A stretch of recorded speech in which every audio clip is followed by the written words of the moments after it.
Welcome. This is the fifth video in the mini-series on merchandise distribution in S/4HANA Retail for Merchandise Management. In this video, we will explain recipient-driven or pull-based flow-through. Let us look at some of the benefits of pull-based or recipient-driven flow-through. The process allows you to combine requirements from multiple stores into one collective purchase order. It reduces material handling efforts and the time needed for goods passing through the DC. You can provide repacking and value add-ons before delivery to stores or customers. Let us look at the basics of pull-based flow-through. If you have not already done so, we recommend you to view episode 1 in this mini-series. It provides an overview of the four main merchandise distribution methods in S/4HANA Retail for Merchandise Management. Pull or recipient-driven distribution is planned using a collective purchase order. In this case, issue documents, sales or stock transport orders, already exist for the recipient. Collective purchase orders containing totals per article and distribution center are created as procurement documents. You use a collective purchase order to combine the requirements of multiple recipients in the system, such as sales orders or stock transport orders, to create a single order for a supplier. In flow-through cross-docking, large logistic units are received. If a recipient receives a smaller quantity of goods than is contained in one logistic unit, the large unit is split into smaller ones, sometimes even with additional services added to the product, such as a flat-to-hanging process for textiles. It's time to prepare for a demo. In our demo, we run a small retail chain. Our distribution center, R101, is located in Frankfurt. We have two stores, R112, located in Saarbrücken, and R113, located in Mainz. For simplicity, we will use one product only, MRMDFT1ART1. Pull-based flow-through consists of both a planning phase and an execution phase, each with several process steps. We will take you through both phases, step by step, utilizing several different Fiori apps. Let us get going. We will kick off by creating the pull, or in other words, the recipient-driven demand. Since our stores are part of the same company code, we can create a stock transport order for a quantity of 10 units of our product, the MRMDFT1ART1. From our DC to our store in Saarbrücken, R112. With one stock transport order created, we repeat the process for our second store, R113, located in Mainz. Same product and the same quantity.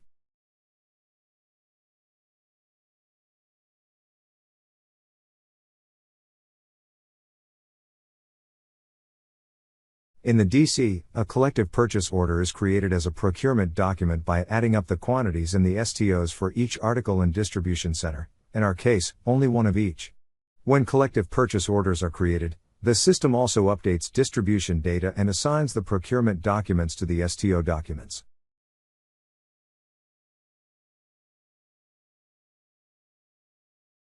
We complete the last step in the planning phase by performing a goods receipt for our newly created purchase order.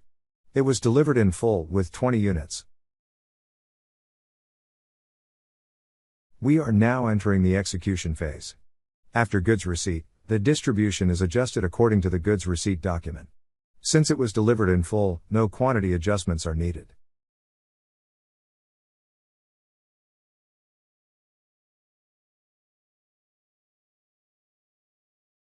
As an optional step, we can have a look at the merchandise distribution monitor. As in the previous step, we can see that both stores will receive their delivery in full.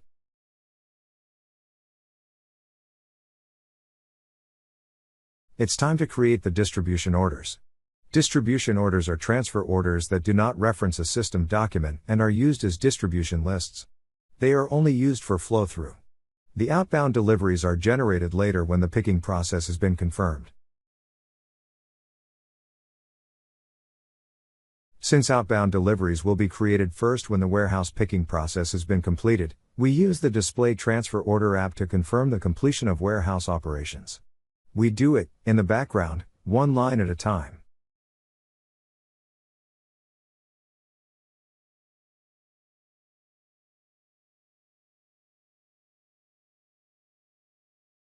Although not shown in full here, as warehouse operations have been completed, we are ready to create the outbound deliveries. We do so through the Create Outbound Delivery for Merchandise Distribution app. We do it, store by store, and check the delivery log to note the delivery number. For our demo, we will need that later.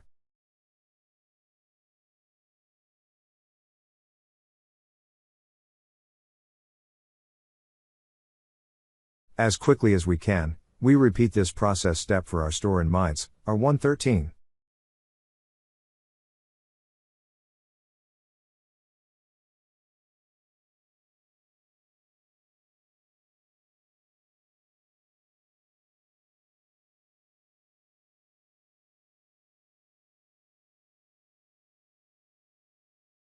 Although warehouse operations have been completed, we use the Pick Outbound Delivery app to perform the goods issue.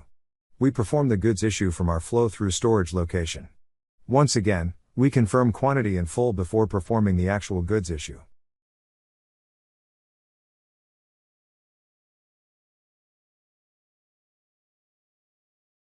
Please bear in mind that most of these process steps will be automated and run in the background in real life. For demo purposes, we do it here in a stepwise approach. Like now, when we also perform goods issue manually for the second outbound delivery.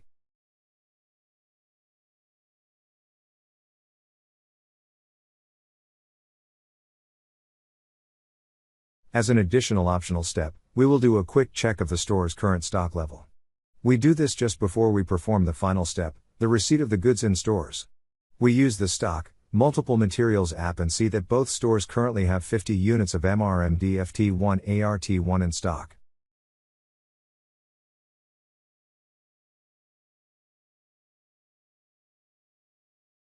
We will finalize the process by performing goods receipt in the stores.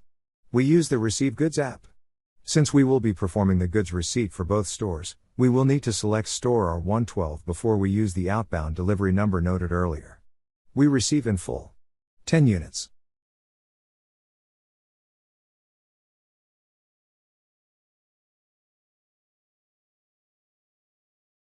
We change to our second store, R113. We use the other delivery number and receive the goods also here. In full with 10 units.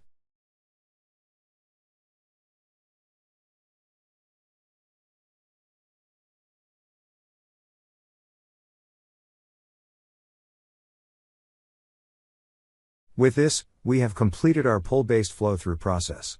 Before we end the demo, we will confirm that everything is as expected by revisiting the Stock, Multiple Materials app.